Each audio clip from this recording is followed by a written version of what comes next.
Hey everyone! In our new book, The Modern Art of War, we really dig into a critical question.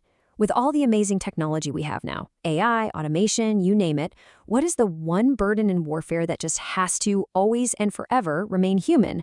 Let's unpack that. And this, right here, is the central question of this whole explainer. You could even say it's one of the most important questions of our time.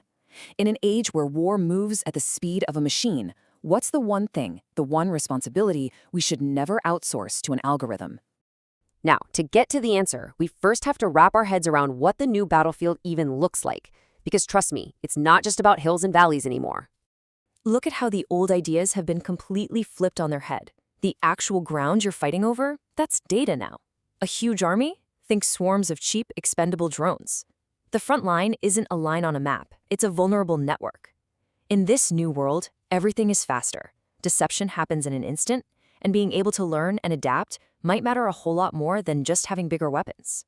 So in this super chaotic, fast-paced environment, you can see why the machine is so alluring. It's this powerful temptation to just let automation take the wheel, especially in areas where we feel like we fall short.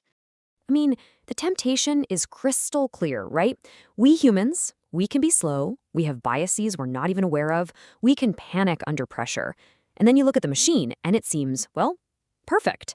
It's fast, it's precise, it's totally data-driven, and it can connect dots we would absolutely miss. It kind of feels like an escape from all our messy human flaws. But this is exactly where we have to be so disciplined. The real goal of automation should be to help us, not to replace us. We use it to get rid of the grunt work, not to get rid of our judgment. We use it to speed up analysis, not to get rid of the actual human conversation and deliberation.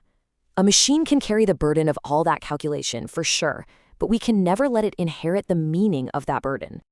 And that brings us to the real turning point of this whole discussion. For all their power, machines have fundamental limits. There are, and always will be, limits to code. We argue in the book that just because a tool is really useful doesn't mean it should be in charge. The moment we make that leap from, hey, this is useful to, okay, you're the boss now, that's the moment our strategy and frankly our morality just begins to rot. Think about it like this. An algorithm can absolutely calculate the likely effects of a certain action. It can run the numbers. But what it can never, ever do is own those effects. It can't take responsibility. War is all about owning the consequences, and a machine doesn't feel remorse. It has no sense of accountability. It can't answer for the ruin it might cause. So if a machine can't own the consequences, who can? This gets us right to the heart of the irreducible, non-negotiable role of the human in the chain of command. This is the handoff point. It's a clear two-step process. The machine's role is to analyze, sort, and predict.